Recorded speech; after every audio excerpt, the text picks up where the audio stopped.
Welcome to Clixed Off, brought to you by Lucky Dice Games in Huntsville, Alabama. Check them out at luckydicegames.net. Want to support the show? Check out our Patreon. $5 and above gets you access to our Patreon exclusive Discord. Check out all the tiers and benefits to help improve your Heroclix skill at patreon.com/ClixedOff. Now for your hosts, Daniel Powell, Jason Alvey, and Alex Coos. Hey everybody, welcome to Clixed Off today. This is your host Daniel Powell speaking. If you like what you're listening to today on Clixed Off, check us out at patreon.com/ClixedOff. $1 and above could be considered our tip jar. $5 and above just gets you access to our Heroclix Discord for Heroclix strategy and tactics discussion. Appreciate all the support thrown our way there. Joining me today is Jason. Autobots, roll out. Alvey. And also Alex. Autobots, roll out. Coos. More than meets the eye. Welcome to the Cybertronian edition of Clixed Off. Oh, man. So, before we get into our first segment, so we're going to talk about stuff today. I guess we were joking in our podcast chat with all of us that we only do set reviews and tier makers these days. And I tell you, it's just been incredibly, incredibly busy. And, obviously, we're going to talk about Red, White, and Clix, which I had a pretty good run at this weekend. And talk about some of the stuff coming up for states.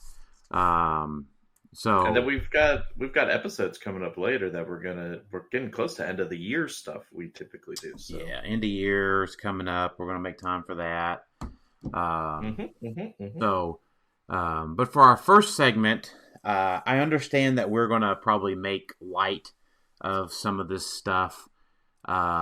But obviously, it's a pretty serious situation if this stuff is true. But the community has experienced lately what appears to be Leaker Larry.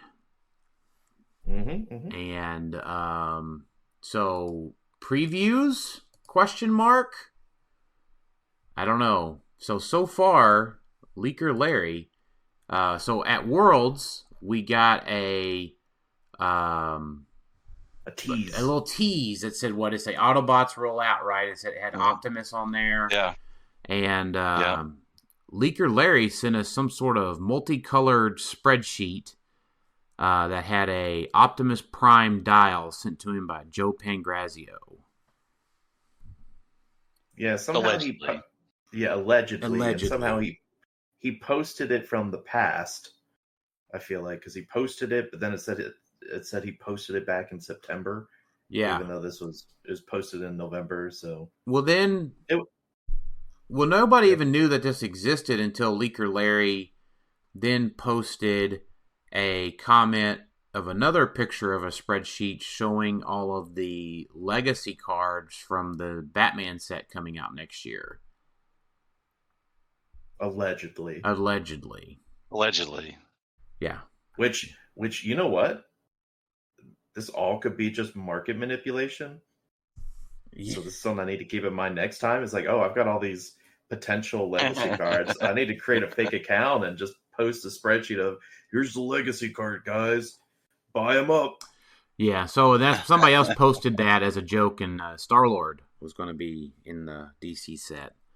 And then allegedly, well, Leaker Larry, not allegedly, Leaker Larry posted the set of Vault vehicle equipment from the Vault boosters and all of the equipment from the Bruce Wayne set, allegedly.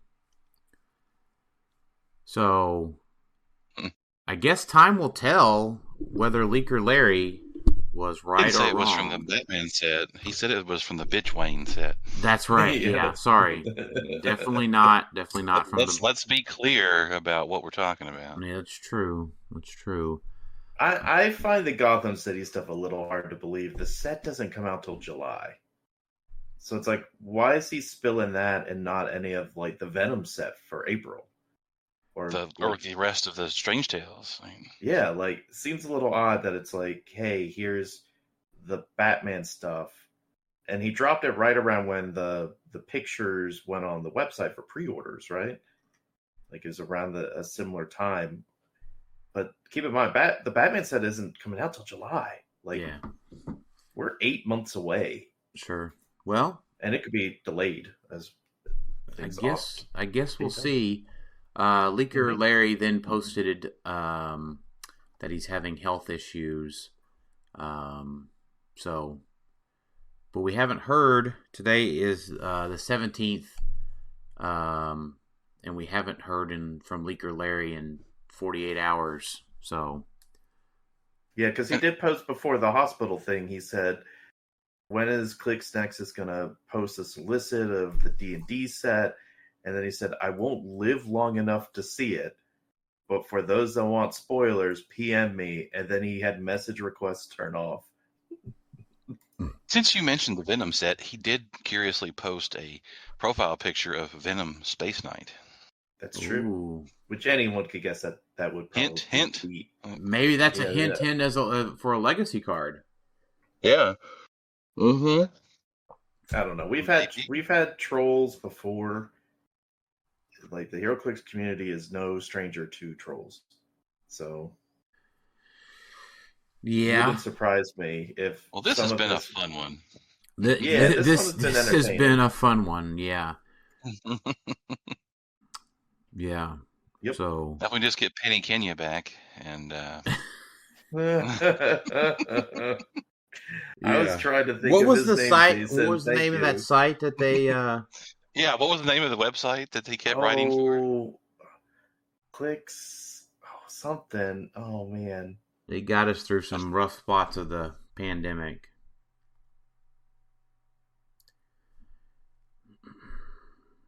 Yeah, I can't remember it Yeah, now. it's off the internet and such. But yeah, we've had some weird troll stuff happen. So I don't know.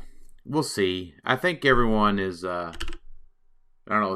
It's not the off season really much anymore because we got a lot of events coming up. But I don't know. This has been. we're year round now, baby. There's no off season now. That's right. But I don't know. This Larry the Leaker is. I don't know. It's something different and either extremely harmful or harmless. I have no idea which is true. Yeah, and along those same lines, around the same time this was all happening, we got, we had another Spider-Man issue happen where stores were getting Strange Tales early based off of the original release date. And so there's been a lot of dials. Like I think almost all the commons and uncommons I think are on units at this point, like most of them at least.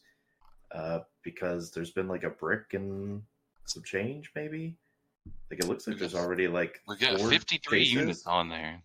Yeah, there's 4 chases already. So would not surprise me if like we were getting maybe a Porter video soon. Because the set comes out what, December? Supposedly. Or is it? I don't know if we have an actual release date yet. I think we do. I'm pretty sure it's like December something, unless it was pushed to. I don't know why it would be pushed to January, but it could have been pushed to January. No, it's currently listed for December. December what though? It doesn't have a set date yet. but Well, that's it what I'm does have saying. December. It doesn't Yeah. tell you. Yeah. Yeah, it says booster brick, play at home kits, retail chase booster, Strange Tales, Orgo, the Unconquerable. All that comes out December of this year. Same with the Flash Speed Force Iconics. But yeah, it doesn't have a set date on it yet, so who knows? But I would assume they'd want it to come out in December anyway, just to have a really, really good fourth quarter. So I guess I asked yeah, I guess that would I asked the person that I ran the Clix something or another website. What the name of the website was? Clixhole. Clixhole. Wasn't it Clixhole? Clixhole. That sounds right. Yeah, I think it was. It was the Clixhole.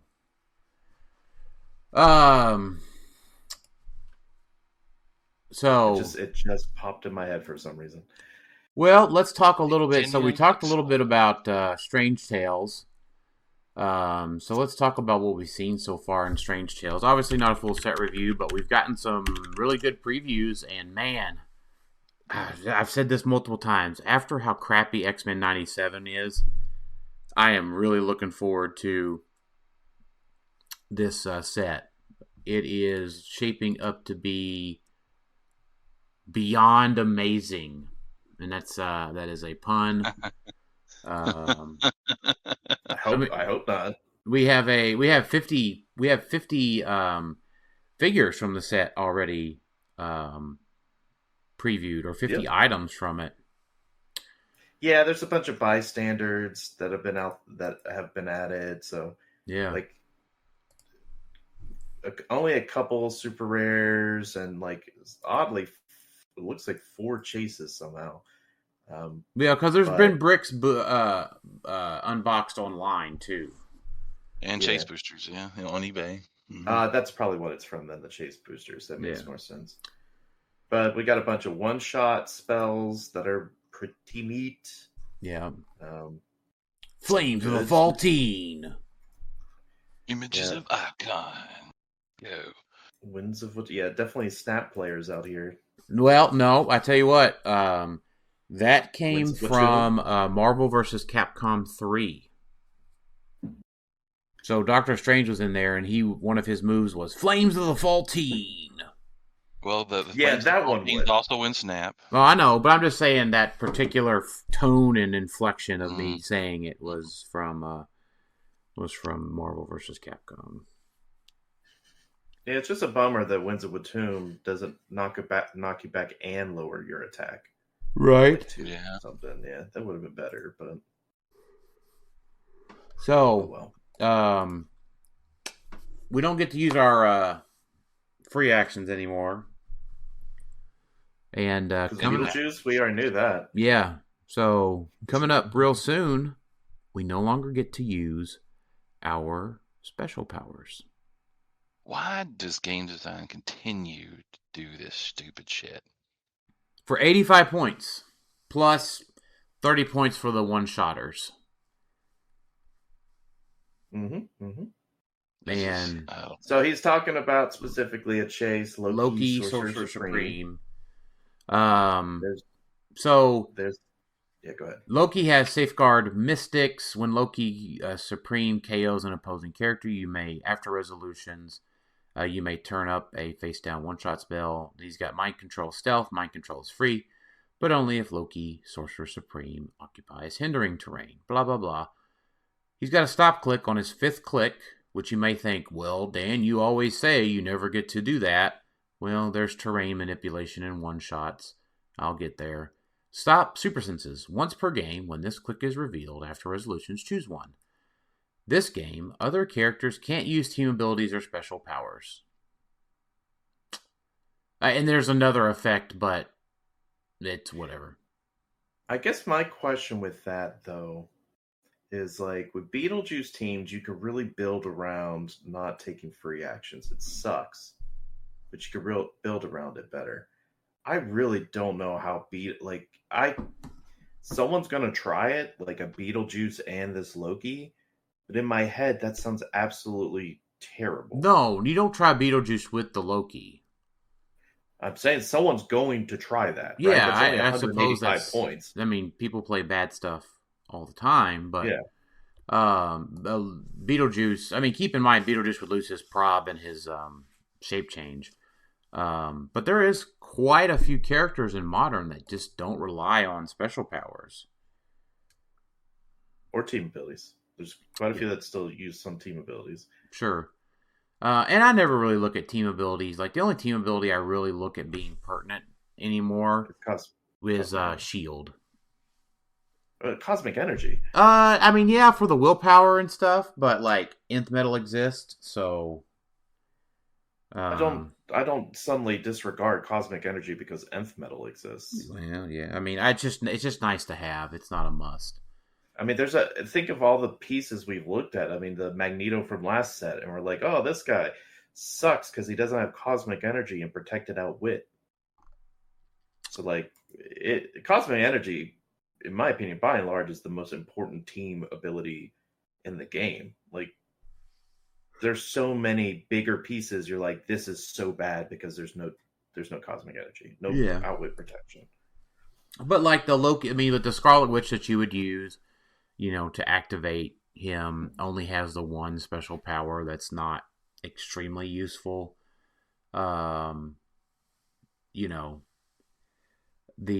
again, from Collector's Trove. Yeah, for Collector's Trove.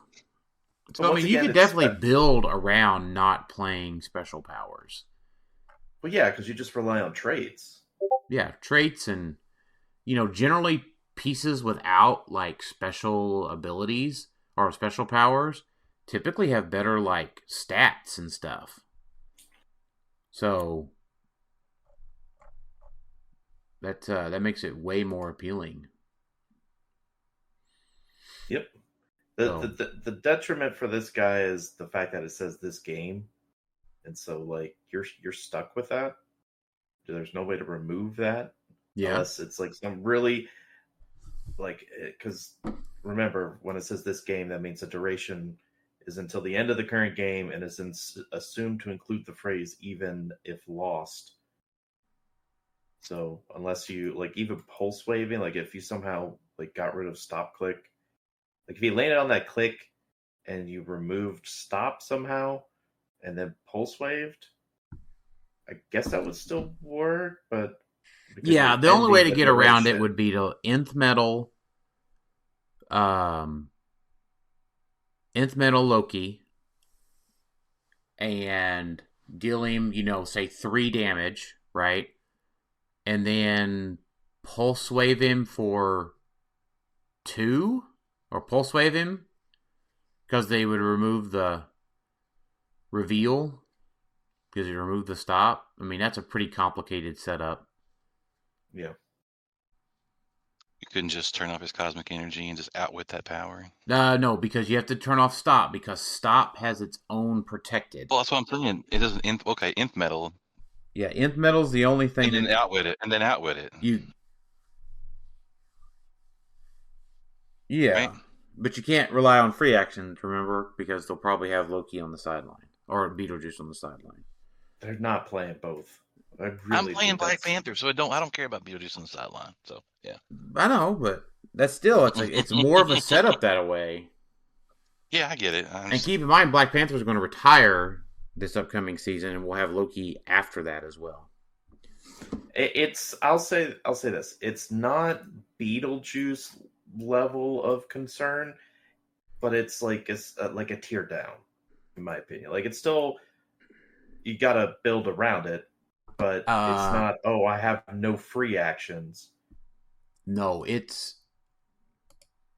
Alex, I think you're underselling it. This is immediately something I'm looking forward to playing.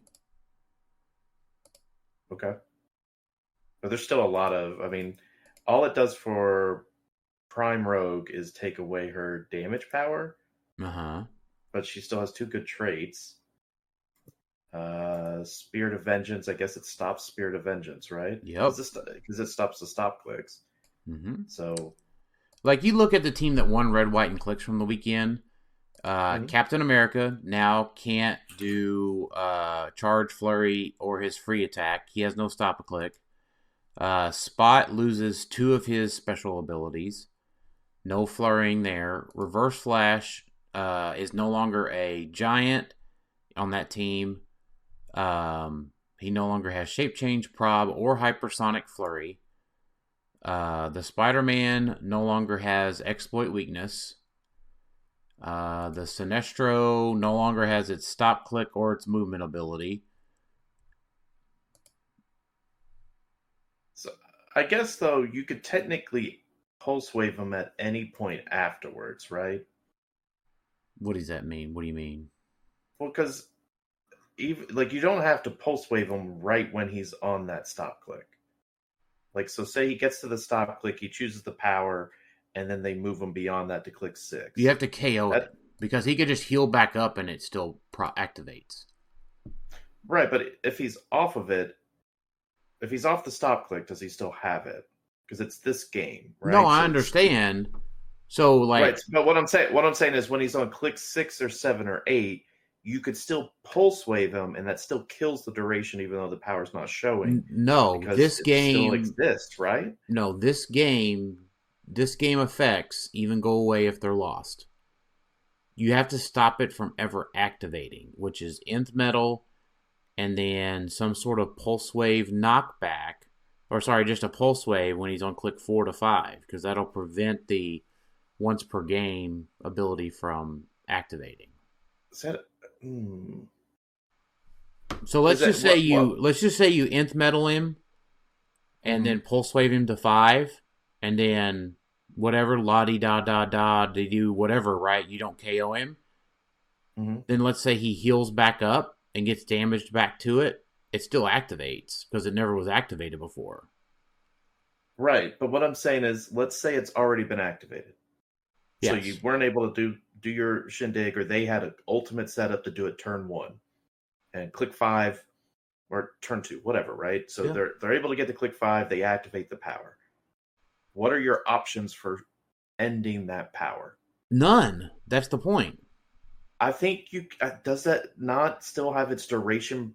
No, this look up this game. Right, no, but this game specifically says even with loss. Correct. With loss means a character clicks off of the click showing the power. But that means that duration is still going, right? It's the same thing as blocking the entities. Yeah. Blocking the gods, the deities on the sideline. It just don't go away because this game it can't be. Well, they don't go away. They don't go away because you would have to target them with the pulse wave, and you can't. You could target him. I'm not talking about Mogo. I'm talking about Conchu and stuff. They're off the map. Yeah. What I'm saying is I'd be curious. The duration still exists on the character. This game, it'll just Even come right back. You pulse wave him, it'll come right back. But the duration expires. This game does not. Even if he's KO'd, he would still. Yeah, if he's KO'd. If he's KO'd, I agree, because you're not ending the duration, because you're not technically ending the duration of it, because the duration is this game. But doesn't Pulse Wave specifically say it turns off power? I don't know. I feel like there's a chance it might. Something's telling me it does because of the way durations work. But either way, I see what you're saying with like impact. It would really make you, if you're building a team, look and see how many special powers you have and how many of your powers are traits. And if a majority of your team relies on traits, then you're better off than most against this guy, I guess. There's other ways to get through stop clicks, right? It's not just nth metal. Aren't there still like a couple characters that do that? No. Turn off stop? Yeah, that help you go through stop. So the only other way to do it would be something that turns off stop. No, because it's an activated effect. It's revealed, just like Spirit of Vengeance. Yeah. You have to actually like outwit the power, I think, and so it doesn't activate when it's revealed. Yeah, it's just like Mystics, you know. Mystic still occurs.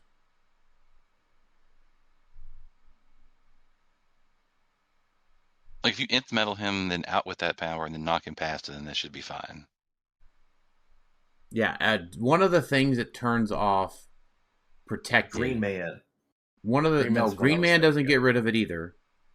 No, I'm saying someone who says hit characters can't use stop. That's what I was thinking of. Is there was someone I was thinking of that? Yeah, that you get doesn't. Still, the reveal happens. Correct. I get that, but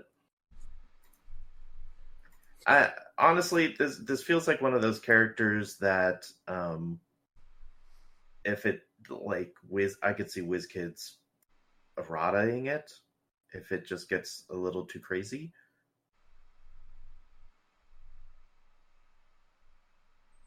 Just because, with Beetlejuice, you can at least... The argument with Beetlejuice, well, you can still try to go kill Beetlejuice. And then and that's not easy, right? It's the same idea, Alex, of, right, the pilot spawning from SOV, right? And why everybody was up in arms all over that. Right. In this case, though, it's different because no matter what you do, if that power activates, unless you do the shenanigans, it's there forever. Correct. There are very few shenanigans that get rid of it. There's only a very, two specific shenanigans that get rid of it. Yeah, so that's why, I feel this will be under, a careful eye. Because, Beetlejuice, once again, is terrible. No one likes Beetlejuice, but... They've done nothing, and they've done absolutely nothing about that. That was worth a shit. But you could still... The thing is, I agree. Well, they did fix it slightly, but... Remember, they turned him from 100. They turned him from 110 to 105. Yeah, but still, you have to. You can stop him by interacting with him. It's not easy. I'm just thinking in the mind of a WizKids game designer, right? It's like, well, technically, you can go kill Beetlejuice and then his effect goes away. But with this guy, Loki, it's like, well, it doesn't matter. You can't kill him to make it go away. It's just there forever. Why do we keep making these figures to just attack the core of what Heroclix does? Why do we do that? It's a counter. That's why we have power erasers. Why do we want to continue to design figures that fuck over 90% of the other figures in the game? Why? Why do we want to do that? We can't use... It's fun to use all the special powers and it's fun to use free actions and to do the things that these things do on their cards, and we just can't do that because these figures exist. Why? Why are we wanting to do that? I don't know. Let's just make it not fun. How about that? But it is fun, Jason. You just teleport back. You just teleport back to 2002 when characters just had powers on their dials. Except they don't just have powers on their dials because they got these things instead. Well, you just gotta play. You just gotta focus on characters without all that fancy stuff. That's the goddamn problem. I don't want to just focus on that fucking little bit of stuff that way. I want to play anything I want to. Oh, man. Bullshit, and I'm tired of it. I mean, I do think power racers are fine. I don't like this one particularly. Just a map-wide, other characters just can't use that. Those type of powers are too strong. That's what Beetlejuice is. That's what Loki is. It's and Loki's 15 points cheaper and has better keywords. Well, keywords don't matter, Dan. We'll get to that. And he doesn't screw over your... Loki does. Loki does. At the very beginning of the game, he doesn't. You have to activate it. You can just do it when you want to. Yeah. I mean, Loki is... Yeah, you'd really have to look and see what figures... I'd have to sit down and see, hey, what figures would I want to play with Loki? I'm sure it's pretty easy to build a team. You can keep playing Bodegatime. I mean, shoot. Just go back up... Yeah, we could just go ahead and transition. I was going to say, even going 3 figures up to the Wolverine Lord of Vampires. I mean, he doesn't have a single special power or really a team ability that matters. You know what? X-Men team ability matters for him because you can just heal him to his top click with X-Men team ability. That's true, technically. Yeah, so do that first, like you were saying. First 2 turns, heal him, and then get rid of it.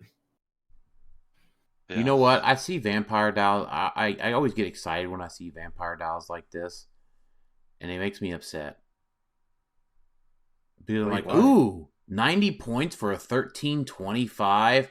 Not the vampire getting you steal energy. That's the only way. But you can just use the X-Men TA to heal him to that. You just do that first turn, And he gives friendly characters with Vampire Brood keyword, whatever that matters. Friendly characters that share a keyword with him gain that keyword. So he just gives X-Men to everybody, basically. He's actually good because you just heal him up on your first turn. And you can make Pogs do it. Yeah, he's just that. You get it. There it is. Like, This is actually what we want in a vampire dial. Yeah, that's Out of fair. all the Yeah. vampire dials, like this is the next best one besides what's his face, Morbius, or that was pretty decent because of the bystanders healing him. This is another positive step in the way that they make vampire dials. It's like, yeah, there's other ways to heal your vampire besides attacking. Here you go. That's fair.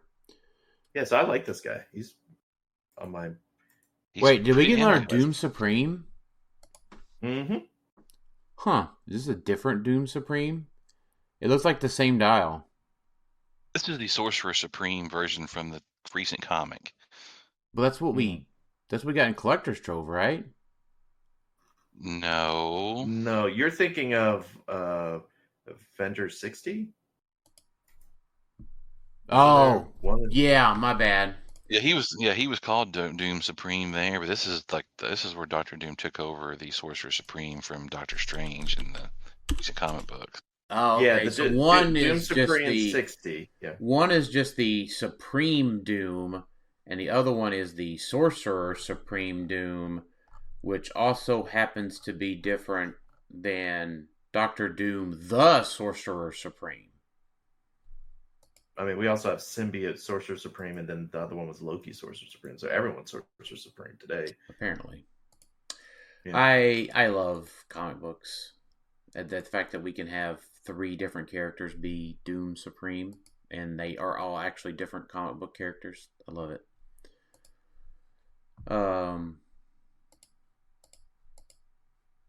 Okay. disappointed with this guy, though, I'll be honest. He didn't have a staff click, does he? No, he does not. Well, he has once per game when he would be KO'd, KO a friendly character with the Ghost Realm keyword. So I don't know how many Ghost Realm keyword figures there are. Well, there's going to be more in this set, I'll bet your bottom dollar. It's kind of weird he doesn't have it, but I mean, of course, Beetlejuice has Ghost Realm, but you're not going to KO your Beetlejuice. Yeah, you ideally want a Pog, right? Yeah, I mean, there's going to be more of this in the set somewhere, I'm sure. Legacy Bats has it technically. Oh yeah, all the Astral figures. Astral Dormammu, Agatha, Doctor Strange, Clea, Barramona. There you go. They're 15 There points. you go. Yeah. So he has a pseudo stop click if you're playing one of them. Yep. So it's Maybe not we'll bad. get some RIP set legacy cards, huh? Let's bring back the ghost of Abraham Lincoln and Jacob Marley. They've just almost reprint that whole set at this point because it was all generic stuff. Like, yeah. So Grim Reaper, remember? So Jason, you confirmed it was Clixhole. yeah. So, you remember how you missed Death Metal Wonder Woman? And you remember how she was 50 points? Yeah. Now you get it for 10. What? Sort of. Images of Icon, one-shot spell. Friendly character with a mystical keyword have free, roll a d6 and give this character a number of illusion markers equal to half the result. As long as this character have any illusion markers when they would be targeted by an attack, they remove an illusion marker. If they do, they can't be targeted by that attack. The attacker may choose a new target. At the beginning of your turn, remove all illusion markers from this character. So It's pretty good. It's pretty good. There are some pretty good mystical characters, last I checked. Mr. Spirit of Vengeance. Not that you want him to not be attacked, but The Prime Swamp Thing. yeah. Technically Alan Big good one Scott. for him. Yeah. So if somehow they get adjacent to Alan Scott, you can be like, nope. Your Tri-Sentinel. Yeah. That's probably where it'll see the most use, right? Is to kind of protect them a little bit. But And then when it gets flipped over, we do something, and then we can just flip it back and use it again. With that, Agatha. Yeah, the rare Agatha. Yep. What do the other ones do? When this character fires smoke markers, those things always suck. Icy Yep. Tendrils of Ixalan. When this character hits, there's no other friendly one-shots. Ice, oh, they must roll to break away. Bolts of Batlook, does that give me more energy the next turn?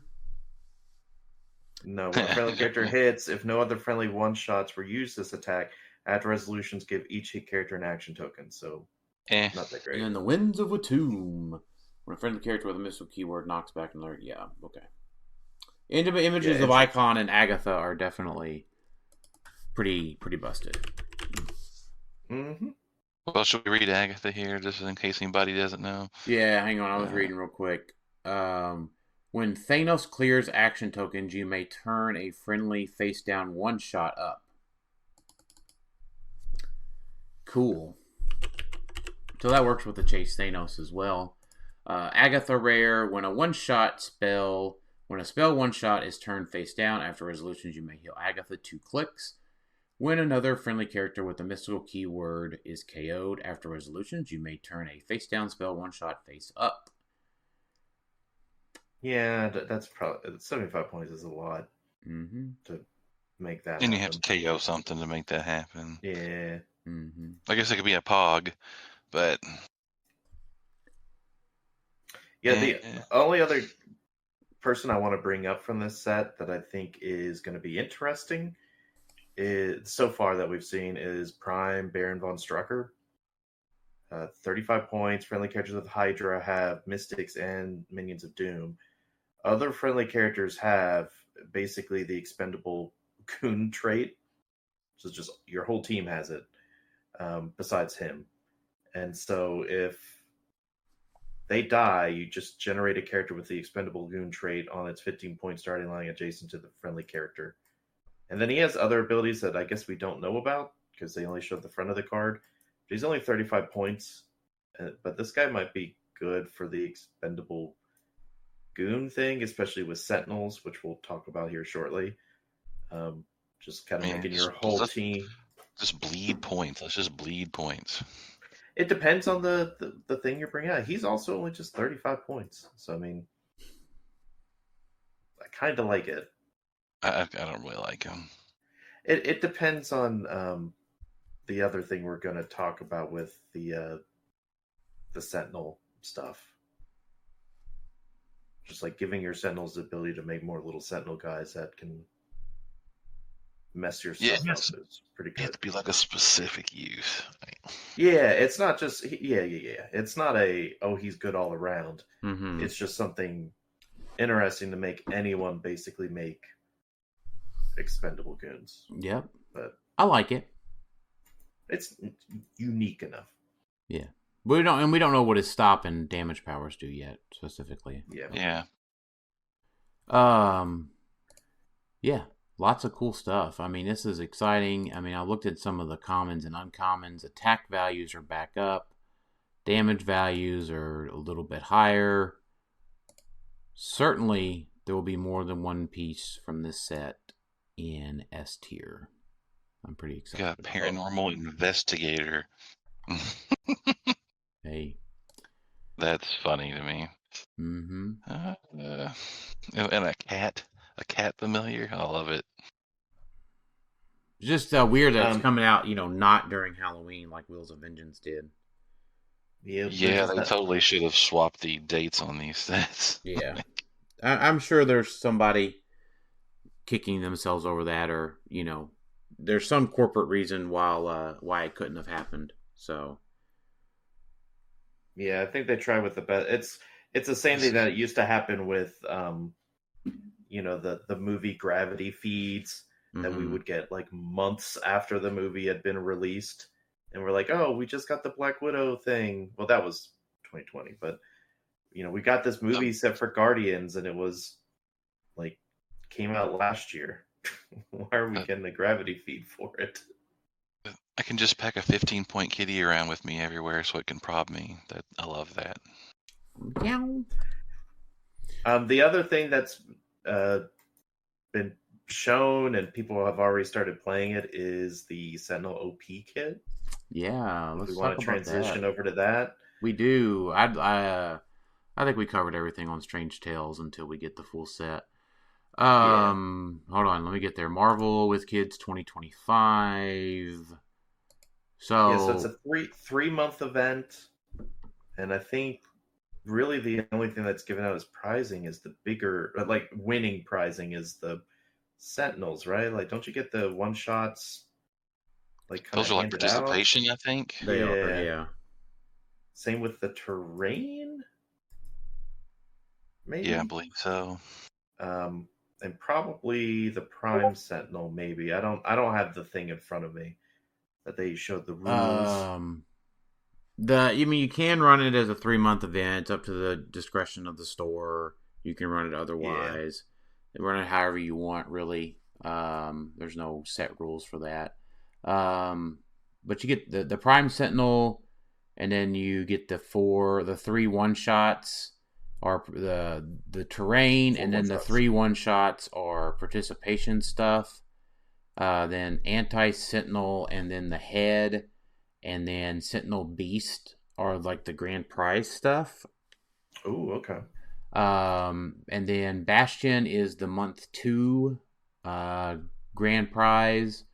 Month 1 is Prime Sentinels. And then there's 4 maps. What about the other Sentinel? Because there's 4 figures, right? Prime Sentinel, Bastion, and 3 regular Sentinel. There's 2 different regular Sentinels. Right. And then Sentinel Beast is the 3rd one, the grand prize one, yeah. So, like, yeah, there's 2 different Sentinels, so... That's month 1, yeah. Okay, interesting. Yeah, I mean, month 2 has the Bastion. There's a single Bastion figure as well. Mm-hmm. Well, the one... So, if you guys listened to our set review, I was hopeful of the Sentinel keyword, mostly because we had already seen most of this stuff. And one of the key reasons is the Prime Sentinel, which is the first winning prize. It's 40 points or 15 points, so it looks like one of the expendable goons, but it does not have that trait. But it does have a trait, Power. Choose an opposing character within range of line of fire. If that character is within range of line of fire of at least 2 other friendly characters with the Sentinel keyword, until your next turn, that character can't use powers. What is this one now? Prime Sentinel. The Prime Sentinel. And that's a trait. So that's at the 15-point line, too. Yep. Yes. And because he's 15 point, remember from X-Men 97, I think it was Prime Sentinel or one of the other ones allows you to create a 15-point Sentinel piece. There's also the building Sentinels that allow you to do something like that as well, or some of the one-shots. But this is a power racer. Now, you have to have 2 other Sentinels within range of line of fire. Could be 2 Tri-Sentinels. Tri-Sentinels, perfect example. This character has a stop click. If you play him at 40, you're probably not. But that has a special damage power. When Prime Sentinel KOs an opposing character, after resolutions, you may generate a character with a Sentinel keyword of 15 points or less on its starting line in a square that character last occupied. So you could just make another Prime Sentinel. This is even better.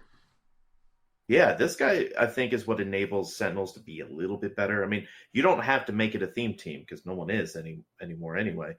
But it's a good power eraser. We don't have good power erasers, right? This guy just says you just can't use powers, period. Mm-hmm. It takes a little bit of setup, and the thing's a little squishy. True. At 15. But you can generate him. That's the other key thing. So you don't have to main force him. You probably will. But you could just create him from one of the X-Men 97 pieces. Yeah. They got to be within the 3 range, unfortunately. But yeah. I guess you can widen that a little bit. Yeah, so it's not easy. It's not like it's no Scarlet Witch or Agatha or Leech from Disney Plus or Leech, but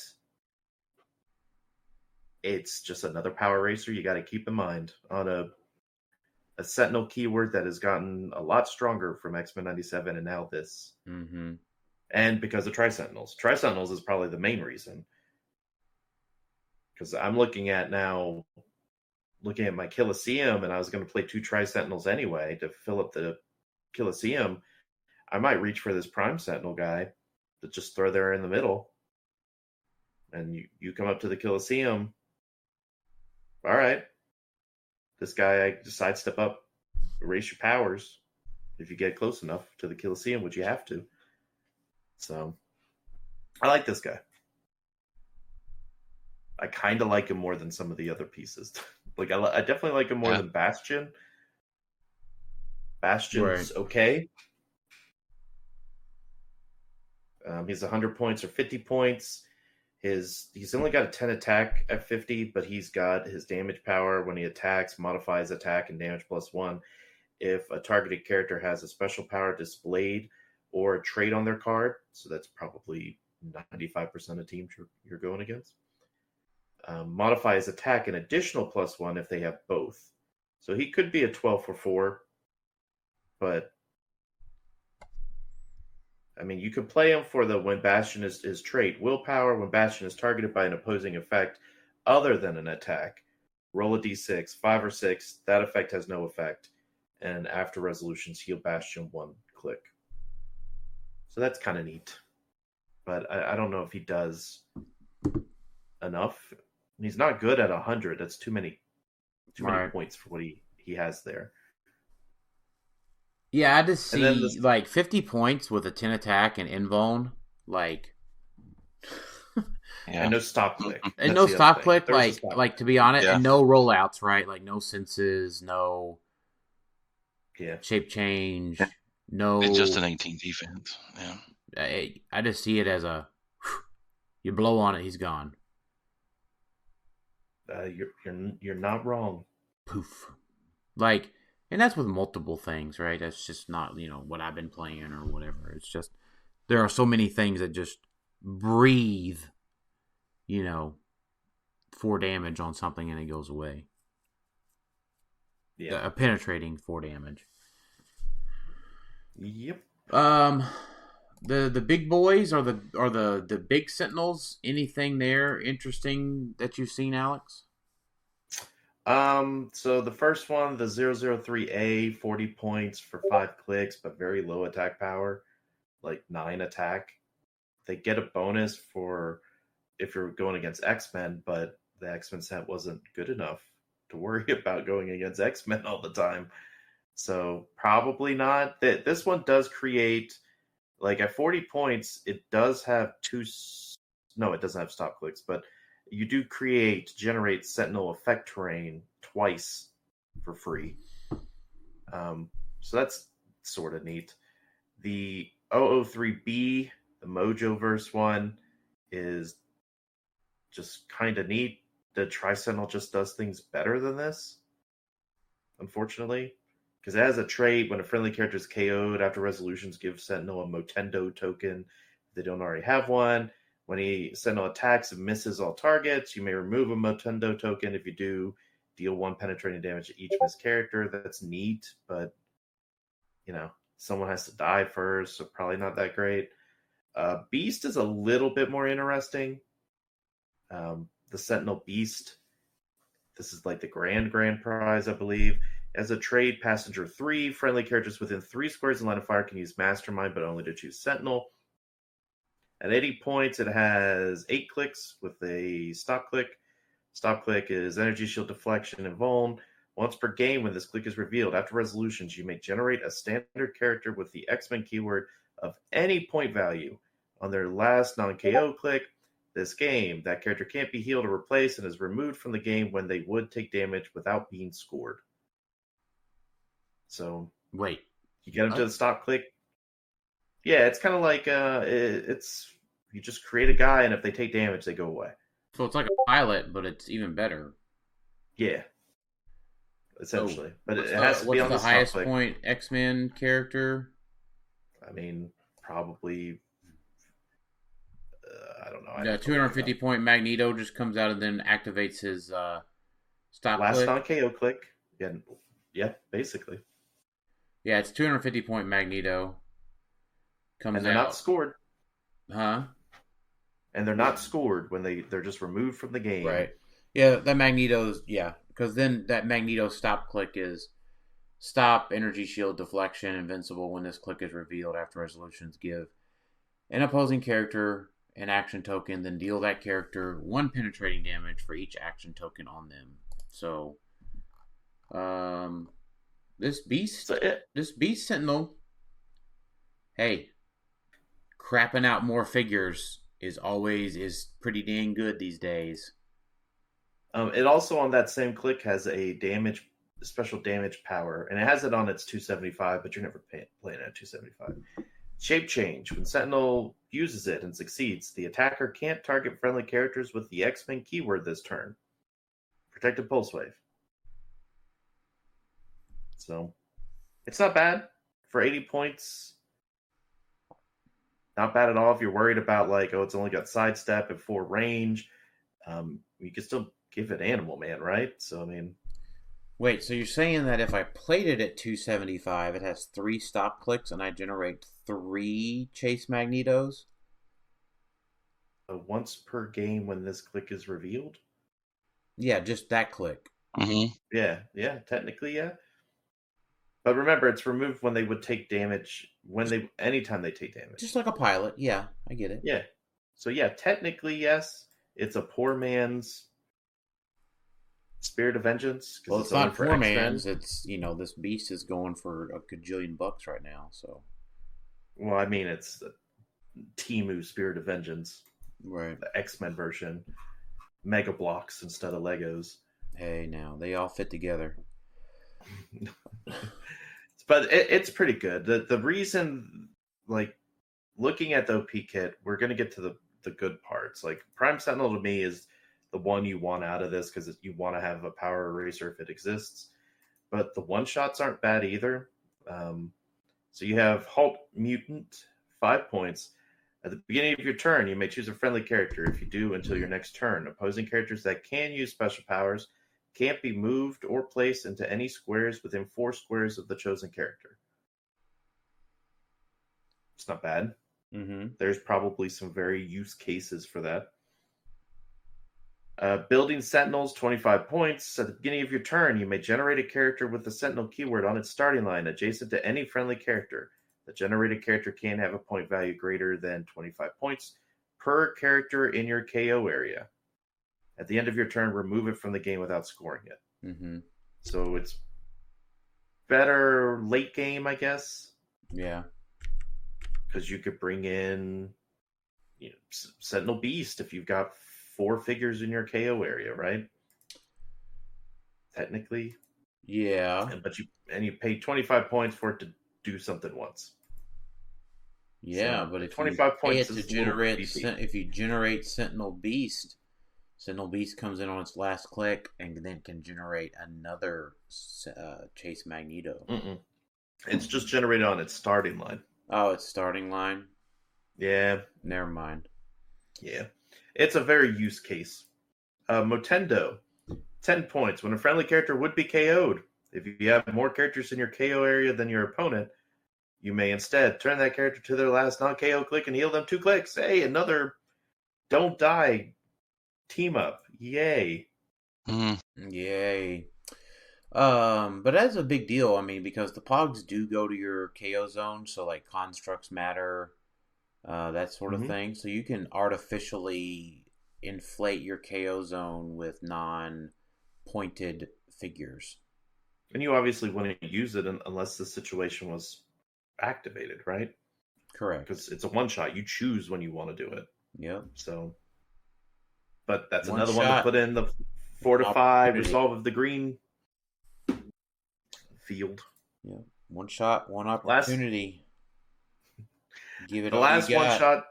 Monk The last spaghetti. one shot in the set is Anti-Sentinel. When a friendly character hits a single opposing character that is larger than them or has the robot keyword, you may choose that the damage dealt is penetrating, and until your next turn, the hit character can't use willpower. Yeah. I like this one because at least Crampton would argue that the sculpt would have to be larger, so you're going to have to carry a tape measure with you. This really should not be called Anti-Sentinel. It should just be called Anti-Destroyer, because that's what this is going to be used for ultimately, right? Because whoever's getting that free Destroyer armor or paying for it is now going to be larger, and they usually have invuln or something, right? So you can just willpower penetrate through them, and then they can't use willpower. So it's more anti-destroyer than anything. Right. But for 5 points, that's great. It just depends on where the meta is. Yeah. So now we got the exciting stuff. We've got the terrain, which, much like the Kong terrain, can be played. It's just a special terrain. Unless WizKids comes out somehow and says blah blah blah blah, it can't. Right, that we were wrong about all this. Yeah. Sentinel arms, characters adjacent to or opposing or occupying this terrain have power. Choose an opposing character within 3 squares in line of fire. Knock them back. Any knockback damage they take is penetrating. That one's okay. The lower body says characters adjacent to or occupying this terrain have power. Move this character up to 4 squares with improved elevated and blocking, outdoor blocking. If that character changes elevations during this movement after resolutions, it may use Quake for free. So, nice little way to get a little move and attack. Upper body is another way to non-Black Pantherable fortify. Mm-hmm. When a character occupying this terrain would take damage, they may choose to destroy this terrain. If they do, they take a maximum of 1 damage. As far as we know, these things can be played on the main force for no points. Everybody needs an upper body. Yeah, so why wouldn't you use it? And it's a 2x2. It just goes in the same wheelhouse as like the phone booth. Right? Yeah, it only takes 3 to destroy it. So it's not obviously as reliable, but it's free. So if you have the space, I mean, this just goes on the team, right? And then you can just sit in it and hope they don't blow it up first. Right. But it still takes actions to blow it up. True. The head, opposing characters within 3 squares can't use shape change, stealth, or Brotherhood or X-Men. I didn't realize it was I thought it was just a power eraser if they had those. So it just gets rid of that in general. Yeah. Well, that's busted. This one's more annoying because this one you can pick up and use the effect. You know, the other one you technically could do that. Well, you couldn't do that with upper body, right? Because you have to occupy this terrain marker. So if you picked it up, you're not technically occupying it. Right. And no one adjacent is either. So it's not like you pick up the fortify, the Sentinel upper body, and you've given people fortify. Like, you have to put it down. The head one, you could just pick up and run around with it, assuming you have super strength. And just within 3, you can't use shape change, stealth, or Brotherhood or X-Men TAs. That is true. That's pretty good for free. That's nutty. But the key thing with this, the thing I like about this is that it is the terrain, and so that just gives more importance to super strength. It's annoying too because that one's only 3. There's only 3 of them in the whole set. Mm-hmm. And so, it's not a participation thing necessarily. So it's limited, and it's probably the best, or 1A to 1B of the set. Yeah. That's frustrating. Yeah, the key thing though is that WizKids is I like this OP kit because there's things in it, like most of the things you probably want a copy of outside of maybe some of the Sentinels, right? Like, it makes you want to go out and participate. Yeah, it goes back to what we talked about a few episodes ago. I guess I like that it's kind of annoying to get a hold of. It makes you want to go out to the store. It makes you want to play. Makes you want to participate. And try to... all good things. Yeah, try to earn this stuff. So... Yep. And they picked, I think, a good time of year, right? Like this, we don't have any major events outside of the ones that just happened, which we're about to talk about. But, you know, stores are like, hey, we're going to run our Thanksgiving event maybe, and then there's Christmas in between. You could just run these as separate weeks instead of separate months if you want to. Like, you could do it however you want. Yeah. Nothing says they have to be done as monthly. Yeah. So, I mean, you could easily make it a 3-week event and be like, hey, this December, it's the Sentinel OP event, and we're just going to run through the 3 months each week, and just knock them out, and everyone leaves with a Merry Christmas or something. Yep.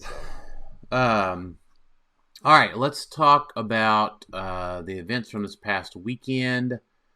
Red, White, and Clix was awesome. I was a 7 away from getting into top 4. Ended up 7th place overall. Had a really great time playing my team. Worked out really well. I was 4-1 in Swiss, and then ended up losing in top 8 because of a missed 7. Yeah, there was 63 players. 63, yeah. Big event. Yeah, and congrats to Brody for winning. Mm-hmm. And you know what? Actually, I think I got 6th instead of 7th. I had the same record but more points than Alec Musser. So yeah. I actually got 6. I scored 155 more points than he did. So that's cool. Even better. Yep. But congrats to Brody? Rob Peterson also for running the event, the whole thing, right? Didn't he help organize it? No. So, you mean... No, Wes Robertson. Wes Robertson. Wes Robertson. I got the wrong names. Yeah, Wes did a good job. Robertson. Wes did a good job putting it all together. The food was great. The organization was well. Matt Lanier, good-looking Matt from Chicago, did all of the judging. He had some helpers. Everything went smooth. They ran a bunch of BRs over the weekend. I didn't watch any of the hot click stuff, the hot wing stuff, but, folks had a good time with that.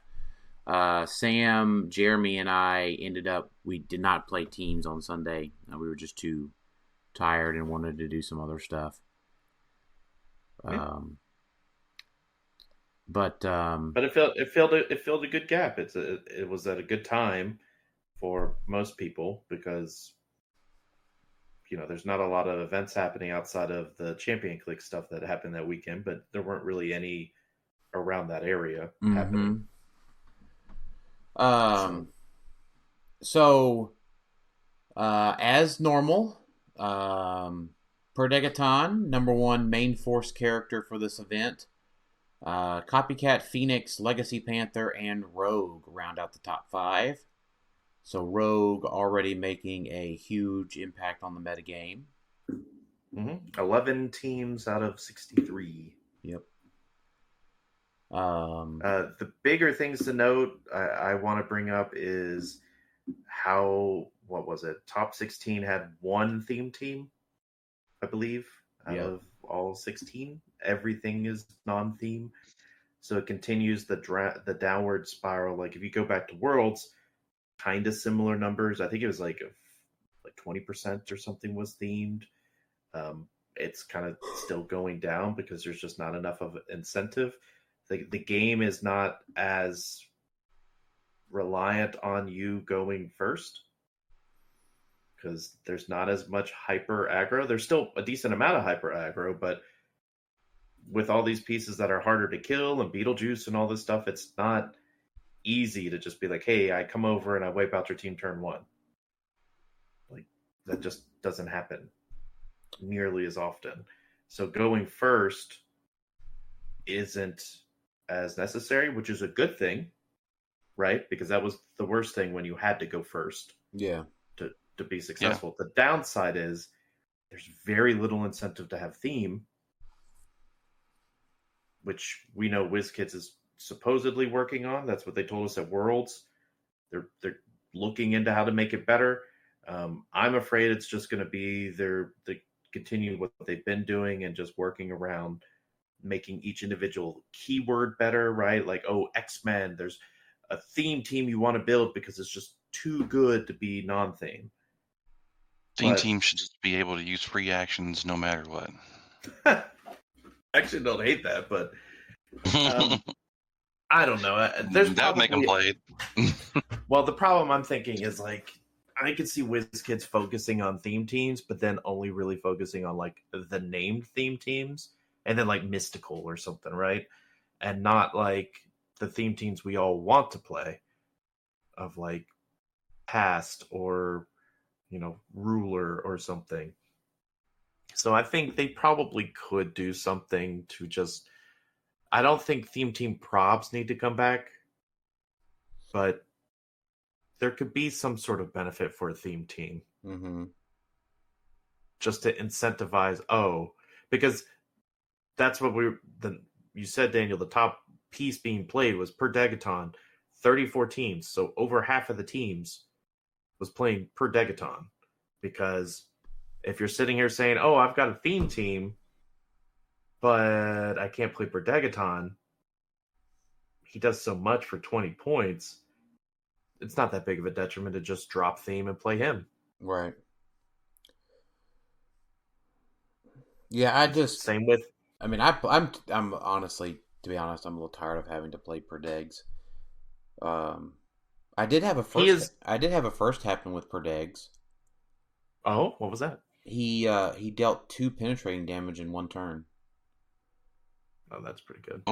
They failed HyperTime, and then they missed him. Oof. I was like, that's neat. Well, I mean, I've gotten on this soapbox before, specifically with Venom Magneto. I don't like Perdegaton. I like him as a figure. I think he does cool things. I don't like that he's on over 50% of the teams. Yeah, I mean that's just and that's not a him problem. The math says something has to be done about that.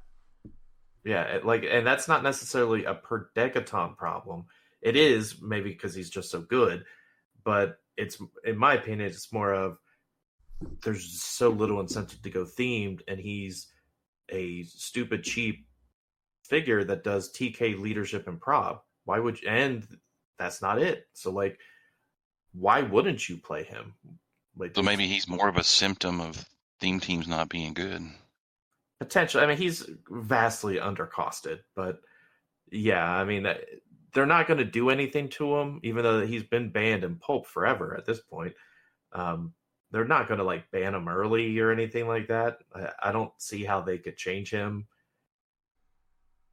to make, like, even if they changed his like game setup ability to only happens on 60 and 40 or something, right? That's not enough to deter people from playing him. Right. Because you're playing him for like, why does it bother you? Why does it bother you? 50% is not healthy. To what? Why? Why? Because what? Why? What difference does it make? Point. Well, doesn't stop you from there's playing no the game. Variety. He does. That says you. He's one figure on over 50% of the teams, and there's still it doesn't matter. See, more points on that team. I don't differentiate between whether it's a big attacker or a support piece. If a piece is being played on over 50% of the teams, that suggests that it's a piece that is almost required. Yep. Or too good to be played. And so regardless of if it's Kong or something that's crazy good, like Broken, or if it's a support piece, what that tells me is that Perdegaton's too undercosted. The solution for me is maybe you could print other, good support pieces. Like, think of just, what was it, Scarlet Witch at 25, who had like a ton of support powers, everything you could want, but she just looks terrible next to Perdegaton because he flies and has sidestep and leadership. Like, he just blows any other support piece out of the water unless you specifically need Perplex or something, right? And even then, you can equip them with a ring if you really need to. But so if to play theme teams, maybe that wouldn't be the case. And so, Jason, I'm not saying they need to just get rid of him. I'm saying you're right. He may be just a symptom, and people are taking advantage of that because he is so cheap.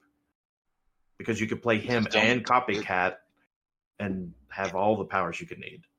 It doesn't bother me that people play a good piece that doesn't break any thing in the game. So speaking of that, 46 teams at Red, White, and Clix had Ares on the sideline. Maybe a power that's only intended to be used on a single target should not be used on multiple targets. Mm-hmm. So, and then on top of that, Animal Man was on 40 teams. Yep, that one's not surprising because he's just Fortify was on 37 teams. That's over half. Like, and they're printing more of these things, right? We just talked about it in the Sentinel set review. I mean, just ways to slough off damage, are going to be really popular to play. And having all of those things in kind of a secondary manner makes it where going first doesn't matter as much, right? Because even if they've got that hyper aggro, I know I've got Fortify, Resolve of the Green, I got this Sentinel head out there now. Like, no matter how many attacks are thrown my way, I know I got probably half of my team is at least going to survive. So is that a good thing or a bad thing? It is a good thing in theory, but it's now making it where non-theme is just the way to go.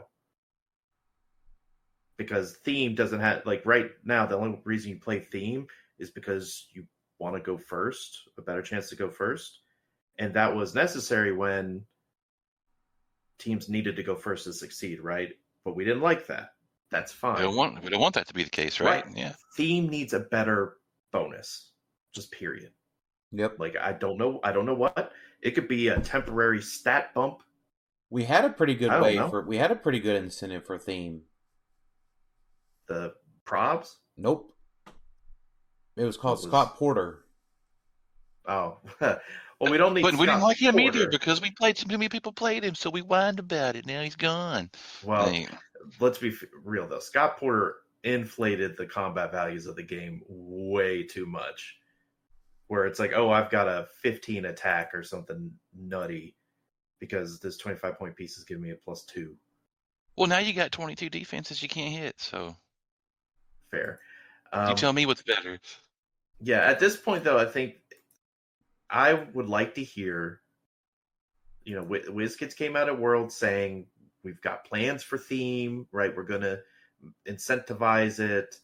I remember Jimmy talking about it, but they didn't say anything about it. Like, I would like to hear kind of some of their thoughts. Like, what are they doing to fix it? Are they just focusing on each set? We're working on this set Guardians and this set Batman Family, and those theme teams are good.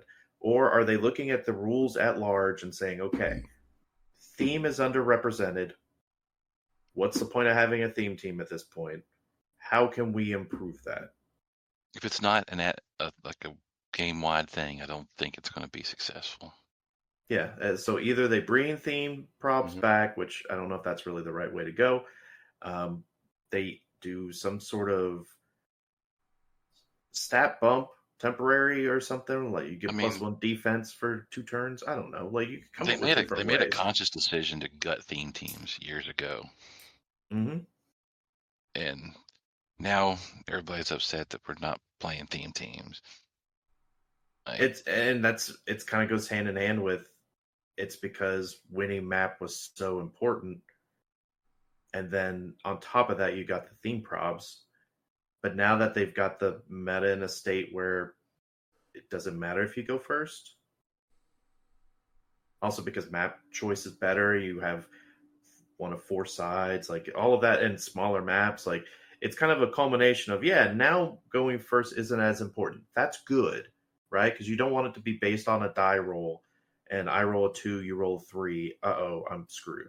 Like that's good. But the problem is there should be better incentive for going theme. There should be something else. I don't know off the top of my head what that is. 1 extra sideline. 3 extra sidelines. Well, let's start small. All right, 3. We could take it down to 1. Let's meet in the middle. That would be let's meet in the middle at 4. That actually would not be a bad idea. Incentivizes, hey, if I want to go theme, I can have 1 more 1-shot or 2 1-shots or whatever, right? It doesn't impact more points into the game. It doesn't affect stats or props or whatever. I just get an extra sideline space because I'm playing theme. Yeah. So let's take a look at the CCOs that happened as well. So event circuits, fall festives, events. So the Sci-Fi Factory had 23 players. Standings. So congratulations to Jacob Pratt with a theme team. Look at this. Theme team, Avengers Army, Flash Raptor, Zara, Jor-El, Reverse Flash, Harley Quinn. Winner, what? I know. It's the Captain America, I know. Captain America, Quicksilver, Per Degaton, Lucas P.J. Scott. That's an awful lot of DC characters on an Avengers theme. Yep. And it's kind of the Texas thing, right? Like, it's interesting to see the Champion Clix event and see the kind of pocket meta that happens. Like, Texas kind of has their own thing where they like Doom a little bit more and they like this hyper aggro a little bit more. Yeah. It's interesting to see that. So on Main Force, Per Degaton, number one player, number one piece. 9 teams out of 23, so a little less than half. But Black Panther, Per Degaton, Black Panther, Copycat Phoenix, similar top 4 figures there, just in a little bit different order. And then on the sideline, Aries. And they had, I don't know if you said 23 players. I did, yeah. Total. So, and then Aries was on 17 out of the 23 teams. Animal Man, and then surprisingly enough, folks in Texas must not have much stuff for their sidelines because Mimic was in 3rd place, followed by Fortify. Yep, Fortify was only on less than a third of teams. Yeah. So it must be tight on points. But interesting. 3 Lokis. That was neat. And which then is we interesting. had, there were. Go ahead. Go ahead. I was just going to look real quick at finish because these were 2 smaller events. I was just going to look at the Birmingham event. Birmingham. It had 21 players. Main Force there, Per Degaton at 10 teams. So 63 plus 23 is 86 plus 21 is 107. And well over half the players were playing Per Degaton. I don't know, Jason. You sure Per Degaton doesn't need to be looked at? Did we lose Jason? I think we lost Jason, or his microphone's not working. We haven't heard any. He doesn't want to talk about Per Degaton again, so. No, I thought he was quiet for. So, there he is. So how long have I been ranting about shit that you just didn't hear? I don't know. Yeah, we couldn't hear you. We're talking about the Autobots, roll out. We're talking about Birmingham, and we counted it up to 103 or something total players between all 3 events, and half of them were playing Per Degaton.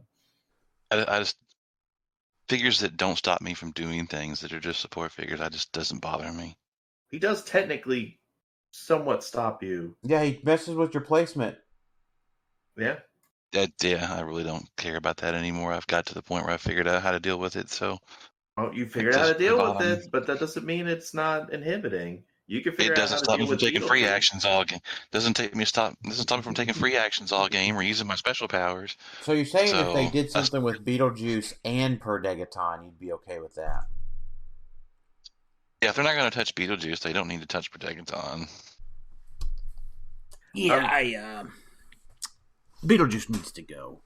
He just needs to be retired early, just sent on out of the way. Yeah, he got his worlds. He got, it's. I don't think anyone would be incredibly upset. I'm tired of getting design that decides that they want to stop me from playing the figure that they made as it was meant to be played. Mm-hmm. Maybe someone does. Maybe someone does need to try to figure out how to make Loki and Beetlejuice work. and that way it's just like you don't get to play the game. Well, it's then everyone plays that team, and it takes off. Everyone's miserable, and so they get rid of both figures. Well, it's like Dustin Cedars played Beetlejuice and Prime Sinestro in Texas. Well, okay, I can't play. I use free action. I can't bump my stats. Now I can't use special powers. Like it's just you can't do this. You can't do this. You can't do this. It makes. I mean, that's kind of part of the game, though. It's not enjoyable, people. Well, it is. It's for a lot of so, people, but though. what's enjoyable to you is to have your opponent. You want to have a 22 defense. You want them to be locked at their 11 attack, and they can't use free actions. If Prime Sinestro and Beetlejuice, if Prime Sinestro and Beetlejuice only affected the opponent and not you, you'd be all over it. Not what I want. You also like playing a team where you have much more than 300 points of figures on the board. Well, that's me, not Jason. Yeah, Jason played it at Worlds, right? Didn't you? Jason I didn't play at Worlds. You were building with it at one point. I played it in the CCO. I played it in the CCO or before that and stuff. Yeah.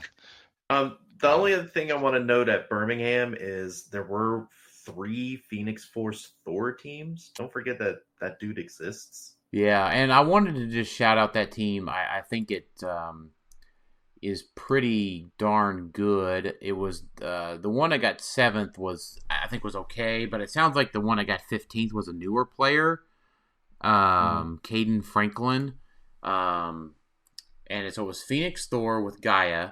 Keep in mind, Thor never gets action tokens unless he's in-capped, of course. So that means Gaia pretty much never gives out her bad effect. Too unavoidable, yeah. Too unavoidable. And then Phoenix Thor can heal from the herb. So it's almost, there wasn't a lot of Bloodstone being played. So almost healing 2 all the time. And then Resolve of the Green with Soul Siphon. As a reminder, he can use Soul Siphon with no other friendly characters on the force and just deal the damage to nobody. With Beetlejuice, Gaia, Mimic, and Reverse Flash on the sideline. That is a pretty darn well optimized team.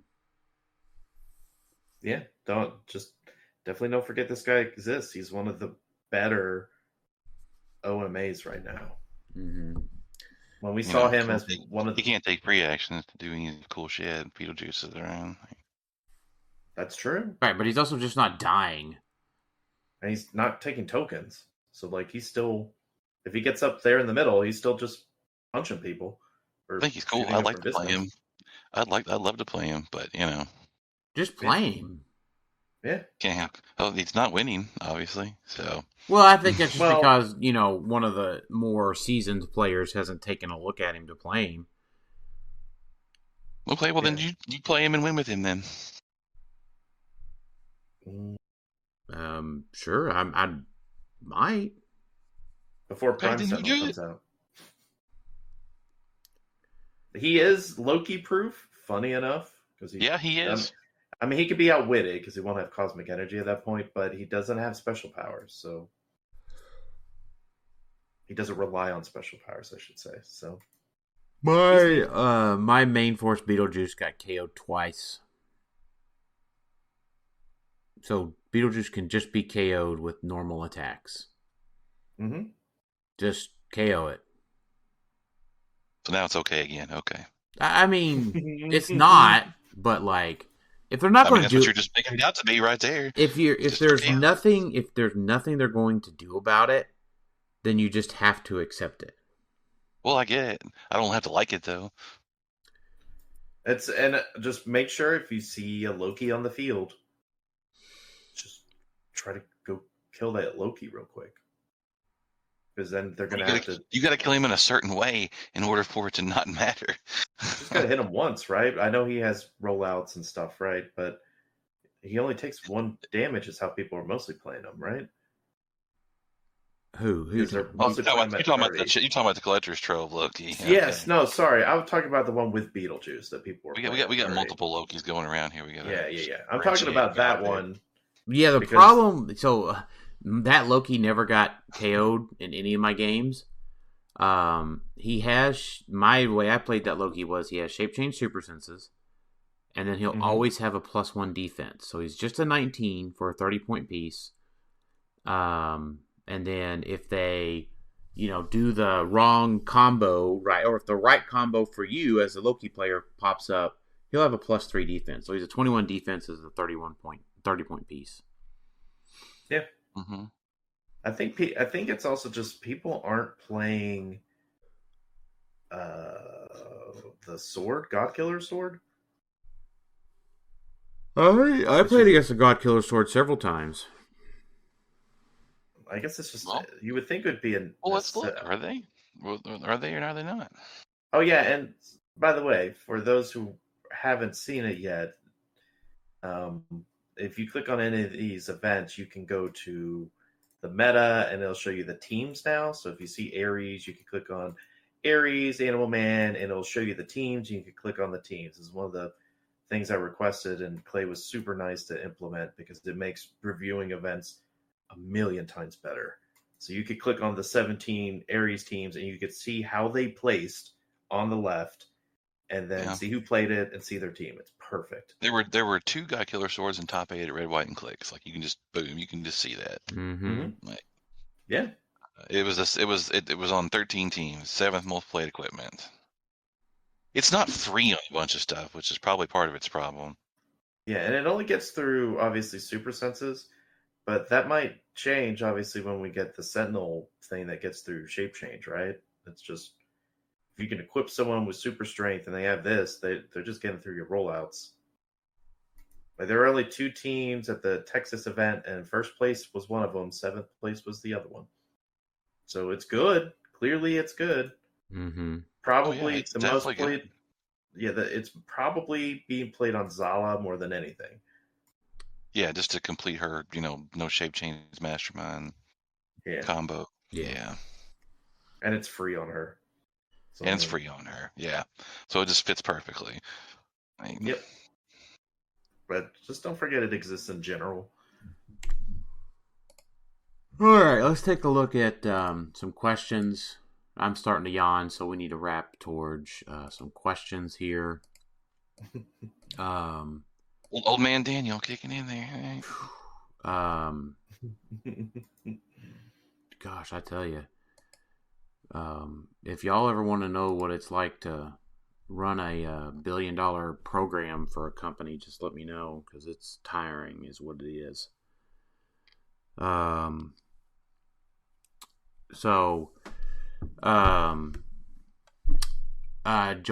Josiah asks, based on your time playing at Red, White, and Clix, are there any modern game elements that you feel should be limited, adjusted, or banned? Beetlejuice. Yeah. I don't think Perdegaton needs to be banned or adjusted, really. I think everything else around him needs to be adjusted a bit. You know what really needs to happen is they just need to unretire the porters. And then then the problem with Perdegaton goes away. Are we just throwing out all bad ideas? No. Well, people would probably start playing more teams. Autobots, You know what roll out. Give me a Roll up. I really don't see have- what it would hurt. We don't. You know what we don't have? We don't have a figure that says you can't use power actions. Can we have one of those too? Let's just cover all the. Well, just give it long enough. It's probably in the pipeline. Yeah, let's just. No, there's have that the Magneto says they can only take one at a time, one action at a time, one power action at a time. Something like that, yeah. He's not free off the sideline though. Give us a legacy for the legacy for the 1776. So that way we could just lower action totals too. Yeah. Made a terrible mistake. Brandon Michael Brunner asks, how would you best draw the line between casual and competitive play? My play group and I play hard, and many of us place in whatever events we go to or hold, if not outright win. However, some newer players tend to get trounced or are hoping for more casual events. We tend to make keyword-restricted events, so everything isn't always balls to wall, 300 modern or 400 silver, and that tends to help a bit, but I'd like any insight that you guys might have to helping with this. So, My advice for this is if there's a prize on the line that somebody doesn't have, they are going to try to win it. If you want to have a more casual event, the stakes need to be nil, or everybody needs to get the same prize. Like your Sentinel Strike event is going to be competitive. Everything in the set is playable. Sentinels are always super popular. If you want to have a more casual event, just tone it down, right? You got to have low to no stakes, and I don't think that's the route he's asking. I think he's asking, is there a way to, like, I don't think lower pricing is the right way to say, yeah, let's make it less casual. I get what you're saying. To make it less competitive, more casual. Right. I do think restricting the build a bit does help. I mean, obviously, if you want it to be non-competitive, then require theme, right? Because everyone's playing non-theme. That doesn't matter necessarily. It doesn't. I know. I'm being sassy, I guess. Name theme teams are casual.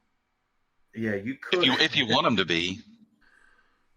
Yeah, you could limit it. It's just all about the mindset of the people that are playing. That's just all it is. It is, yeah. I mean, I think the way to help with that mindset is, I mean, just don't have anything on the line, right? Make sure that the event that would help some.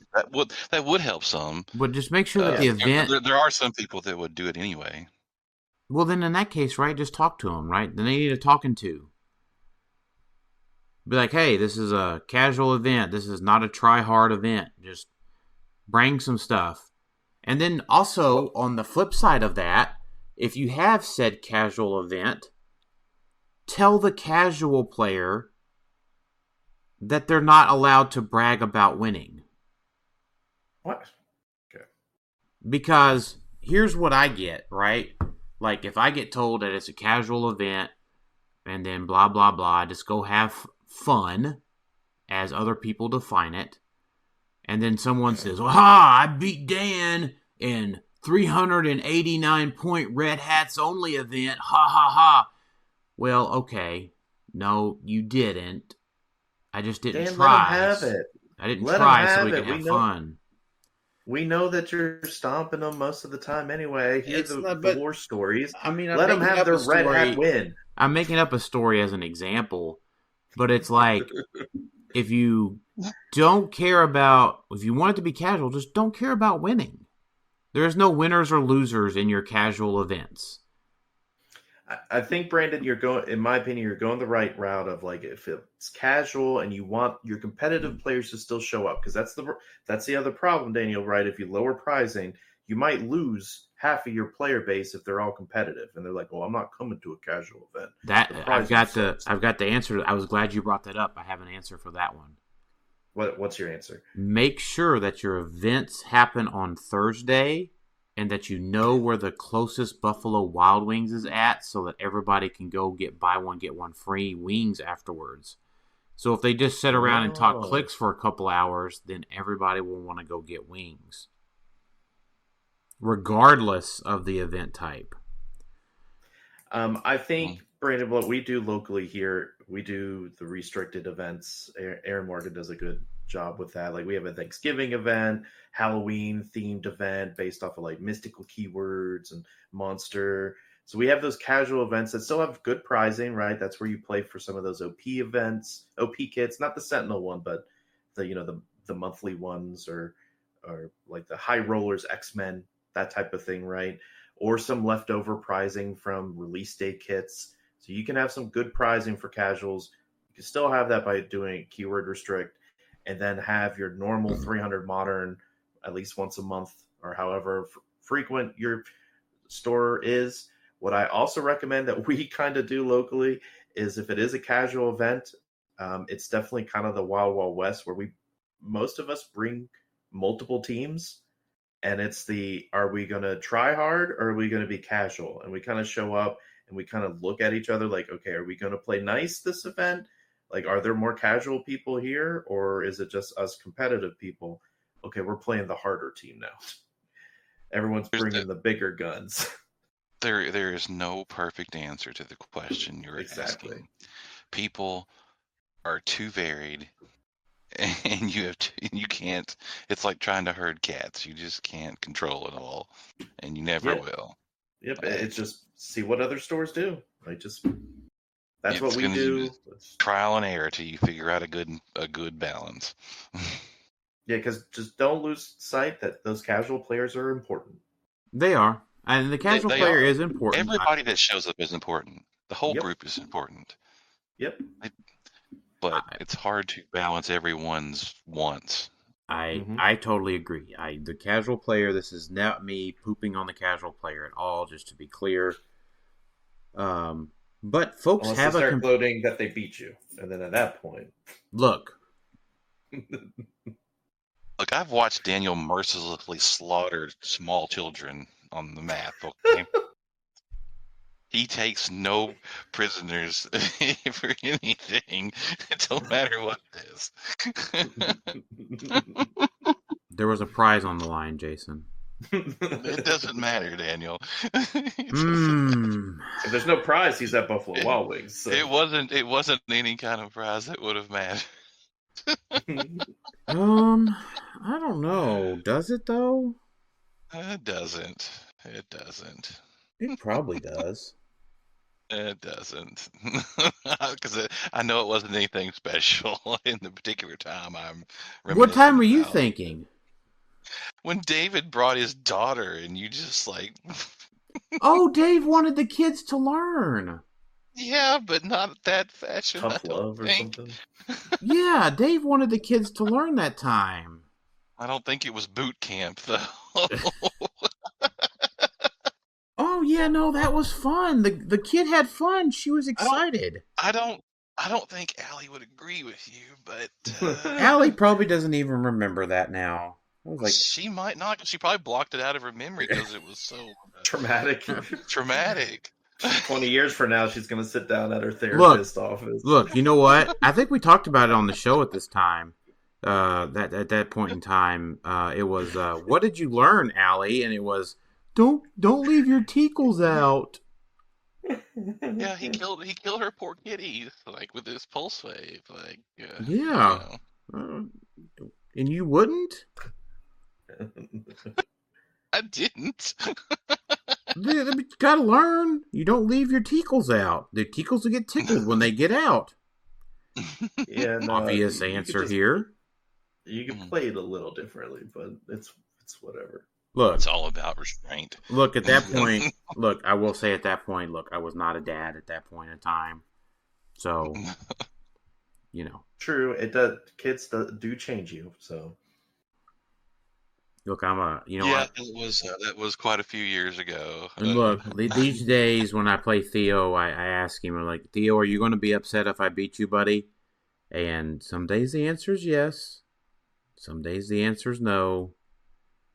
So, sometimes Theo wants to lock horns with the bull.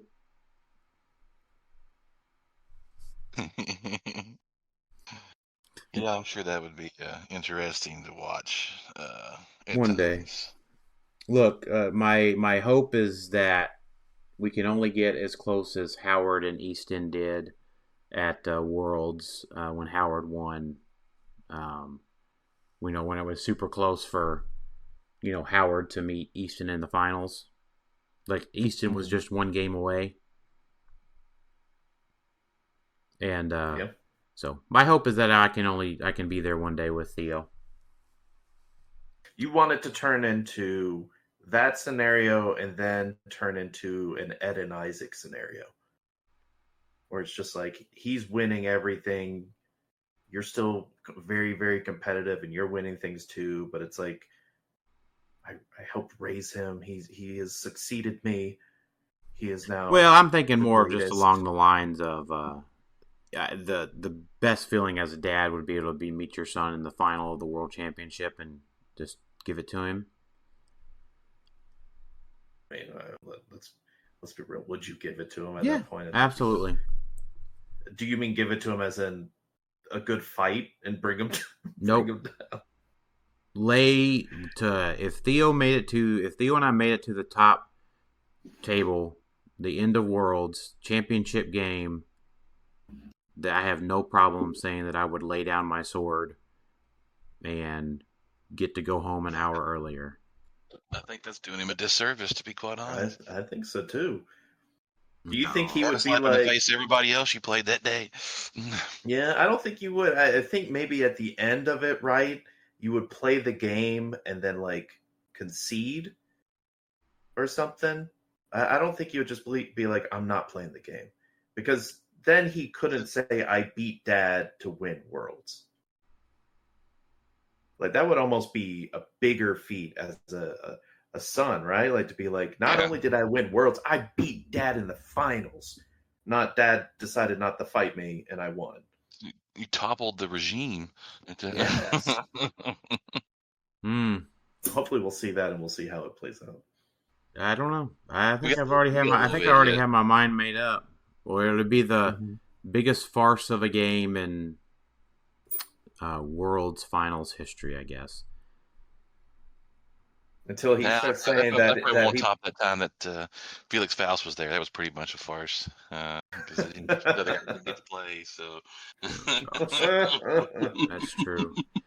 Yeah, I mean it just is what it is. Like, you know, but I've got a couple more years before Theo gets there, so I get a chance. He's working on it. You should see him, Alex. He comes in with his carrying case, and man, he's ready to go. Like. Every week, yeah, he's on it. Yeah, he is indeed ready. All right, Brody Stackhouse came back and said, "Leaker Larry is what I call my uncle after he had one too many beers." Nice. Anthony Barnstable, double issue format thoughts. Haven't looked at it. Don't know what it even is. I just haven't looked at the press release yet at all. Ricky Kirk, if you're covering Leaker Larry, wait, hold on. He has other questions that are. Oh, what are your thoughts on Rock States being modern or silver venues choice? Fantastic, best thing that's happened. Yep. He does ask prior to States. Do you think there's any changes that are needed to be made to either modern or silver? Beetlejuice. For modern, he's banned in silver.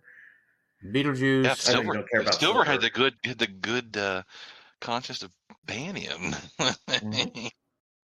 The only thing I would add to silver at this point, because I have been looking at it a little bit since our local one is, I think the restricted list needs a few more. I think basically all of the Fortify, Resolve of the Green, like any of these really hard to KO, like preventive stuff, they probably just need to be on the restricted list. Like, make it where you can play one or something. The more we get in tandem with everything else is just, and the expanded sideline because we're playing 400.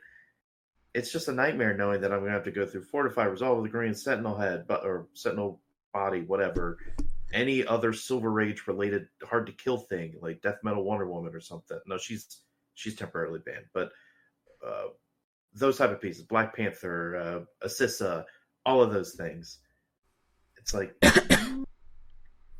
maybe you should just start throwing those on a restricted list, like they did, because I think the update they did was great. Maybe add those other one shots on there. Don't ban them. They already banned Canon Event. But add Fortify, add these other ones that you have to choose. Yep. I tend to agree with that. And then what other changes or improvements do you want to see from events for 2026? Lunch breaks. I'm just kidding. We already get the lunch breaks part of stuff. Anthony, to answer, I'm excited by just the pure amount. Like the Heroclix community has stepped up to fill in the gap of no WKOs with Champion Clix, with the states, with Rock moving to Nashville for the main event, and all the stuff WizKids is doing at the different conventions. Like it's nonstop, right? Like it's great. As of right now, there's still some events this week and next week, and then there's a little bit of a lull in December, kinda. But that's expected. Yeah, there's Christmas. And stuff. Yeah. But then January, States kicks off. So perfect. And then February, I think States might continue into there, but there's probably some Champion Click stuff. I would assume starting around that time. Yeah. I don't know. So, like, I'm pumped. It's kind of a nonstop thing that everyone wants, but it's not too many. Not as if that could happen, but it's not as if there's options. You could plan around it, and it's not breaking the bank. It's perfect. Yep, it's fantastic. Really, really great stuff. Ricky Kirk asks, if you're covering Leaky Larry, what makes Joe so important? I don't know. But who's Joe? Joe It's Leaky Larry. Pancrazio. Oh, he's talking about him. Who do you think is that obsessed with tarnishing his name enough to want to do this? I don't know. Someone who just doesn't like Clix Nexus, I guess. Yeah, I don't know. That's the only thing I can think of. With knowing Joe, does he seem like the kind of guy who would spoil stuff to a random person? I don't know. Yeah, I don't know. People, I don't think necessarily the way that it was released, right? Like sharing Yeah. Joe seems like a decently smart guy. Like sharing something that could be traced back seems something very unlikely he would probably do, right? Like, yeah, you want to be like, here's an email with evidence that this is coming.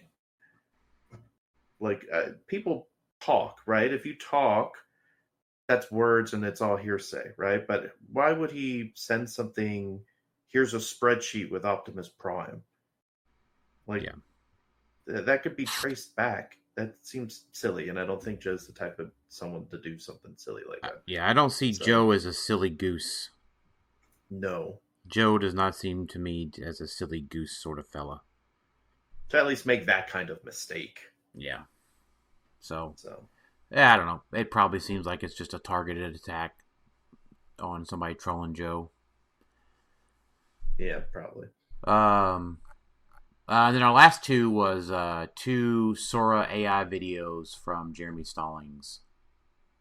Giordano does have a question also. Oh, did he add a comment that came in later? Yeah, he asks, is Infinite overhyped as a potential problem, or is there too little representation of it? It's hard to beat. Alec Musser was the only Infinite. Jason, are you on mute again? Yeah, Jason went on mute again. There he is. I don't know what the problem with this damn program is for me. I don't either. Is Infinite overhyped? There was only one there, so. But it got 7th place. Yeah. Just make sure you look at the dial and get ready for States. Right? That's probably the next big time that you might see it out there more often. Be prepared. Yeah, be prepared to skip your turn 5 so you can play it on turn 6. Yeah, I do think there is a little less representation, but that could purely be there's not a ton of Infinites out there yet. Like more's getting dropped right now. So Exactly. Like, building up to these events, it was mostly just Worlds. We don't have a Seahawk to play with him either. So yeah.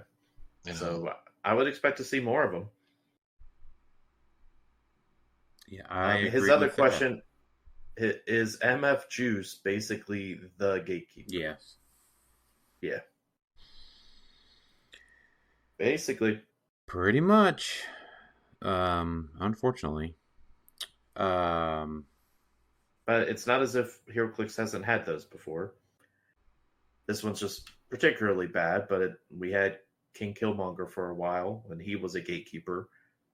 You had to build your team about being able to handle him. We've had these over the years. It's just this one is particularly bad. 1776 before the errata was one of those. Like it just happens quite frequently. It's just this one they tried to fix, and it's a little better, but it's still really bad. Most of them And just don't get left out to hang out this long.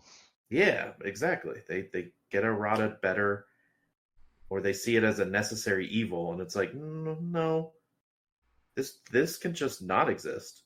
So, I heard other people talking about they were facing people and taking 20-minute turns. Did you have anybody taking just huge and long turns, Daniel, when you were playing this weekend? No, I didn't, at least.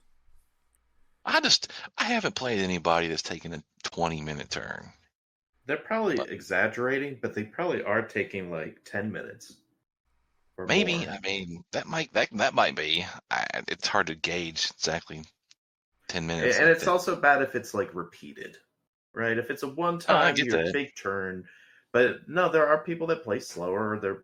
The team's too complicated, and they're just trying to play it, and you just have to politely keep pushing them to Decision paralysis. sort of Politely to have them to hurry the F up. Yeah, we could hear that. You did it very nicely, Daniel, on stream. There were a couple times where you could tell the game was getting close to the end, and so you weren't pushing them along or making them go faster, but you're like, okay, so that ends your turn, right? I could go. And so that's your last action, right? Okay, my turn. How many turns were you getting, like, on average? I don't remember. I had a couple games that got a good amount of turns, probably like 7 or so, because we had some quick turns. We were trying to wrap up the game quickly. What's a good amount? 5, 6 turns? Is that what you think you ought to get in a game? I think you should get at least 5. Yeah, I agree.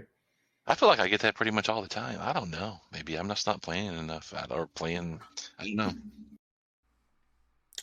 It depends, and it also depends on like the level of play, where you're at in the event. Like if it's after cut or something, you probably shouldn't be experiencing that, because if they're playing slow, they probably didn't make cuts sometimes. But I don't know. Yeah. It depends. You have your habitual slow players, and most people know who those are at this point, or have played with them and know how to speed them on a little bit more. I guess the tricky part is know when to bring in a judge, and you don't want to necessarily be a jerk to bring in a judge too early, especially if someone, because it's not subjective, but it's sort of subjective, right? Like, are they playing out their turn? And sure, it's a 10-minute turn, but they're actively doing stuff at a good speed, and they just have that much to do. So you shouldn't call a judge for that. But if they're going slow and, like you said, choice paralysis. Yeah, you got to know when to hold them, know when to fold them. Yeah, the judge isn't going to do anything. Know when to roll them. Call them over. Yeah, there you go. Know when to roll them. All right, let's wrap this up with final thoughts. Alex? Yeah, I'm excited for the Sentinel OP kit, and excited for Strange Tales, whenever that comes out. Yep. Jason? There's a lot of cool stuff coming. There's a lot of events coming. Kind of pretty excited for that. Can't wait to play Optimus Prime and Dungeons and Dragons on the map with my Spider-Man. So whenever that gets here, that'll be awesome. Yeah. So otherwise, Autobots, roll out. With your Thundercats and Power Rangers, right? hell yeah, that's right. Thundercats. If I can just get He-Man in the mix, I will be a happy son of a bitch. Yeah, forget this Transformer stuff right now. Can Larry the Leaker leak some of this Power Ranger stuff? I would like to see that right now. That's a pretty good idea, yeah. Give me the Megazord. Yeah. I'll take Yeah, Megazord right Larry, now. yeah, if you're out there, Larry, let's see the Green Ranger dial. Yeah, if you're laying in that hospital somewhere and you got that dial on your phone. Yeah, come on, Leaky Yeah. Larry. Oh. Bring the morphine down just a little bit and get that out first. Yeah, come on, Leaky Larry. Yeah. All right, well, I appreciate everybody listening to Clixed Off today. looking forward to, I know we're going to Indiana States next month. Looking forward to seeing the results of the rest of these fall festives. Good luck with all of those. We're getting a lot of great turnout for these events, and really shaping up to be a great winter season. So thanks everybody for listening to Clixed Off today. We'll talk to y'all next time. Later. See ya.